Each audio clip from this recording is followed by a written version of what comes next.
اتصال من الأخ أحمد. تفضل حضرتك على الهواء. الو. ألو تفضل.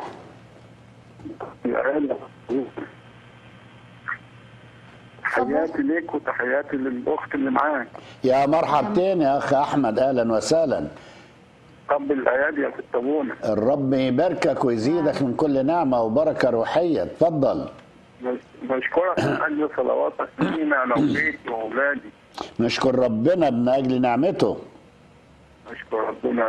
ربنا الحمد لله لو كرمني في بنتي، ربنا كرمنا بشاب زي حالاتنا كده اتجوزت.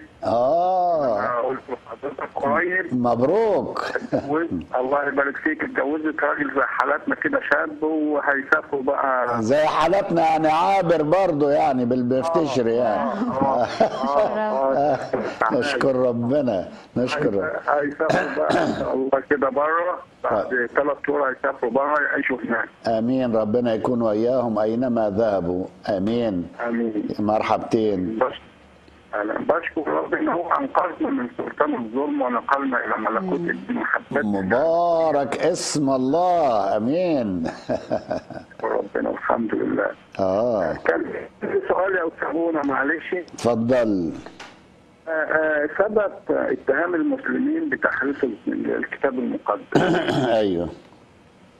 كان في عندي سببين يعني استنتجتهم من قرايتي، لأن أنا شيخ وحافظ وربنا كرمني الحمد لله ونورني ونور بصيرتي والحمد لله. امين. مبارك اسم الله. سبب تحريف الكتاب ايوه منع المسلمين من قراءة الكتاب المقدس، ودي ربنا كرمنا بالقنوات الفضائية وبودكاست ونورتنا وكشفت الأمور دي. نشكر ربنا. نشكر ربنا.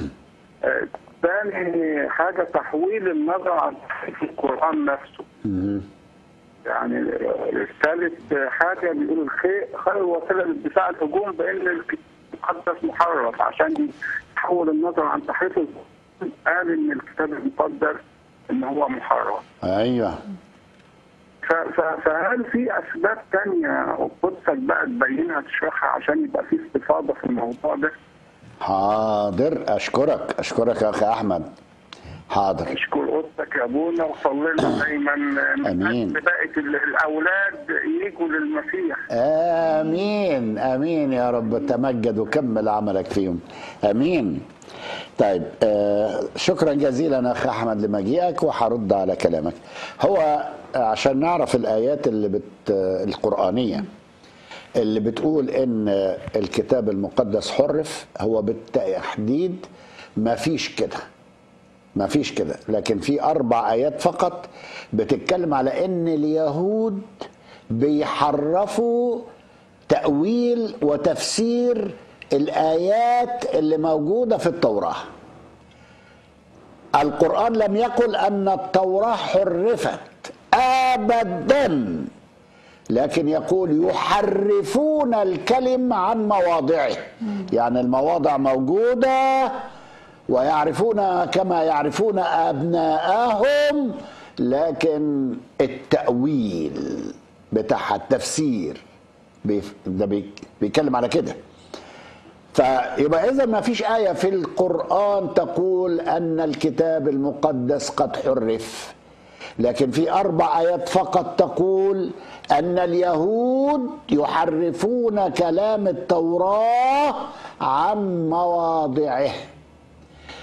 والحاجة الثانية المعلومة الهامة جدا أن ما فيش ولا آية في القرآن تقول أن الإنجيل قد حرف أو أن المسيحيين حرفوا كلام الإنجيل. ما فيش إطلاقا.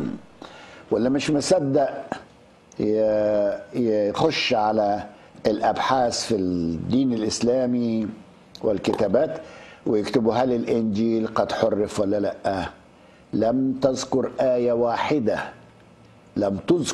واحدة في القرآن إن الإنجيل لا في التنزيل ولا في التأويل قد حرف. ما فيش. شكرا جزيلا عزيزي الفاضل.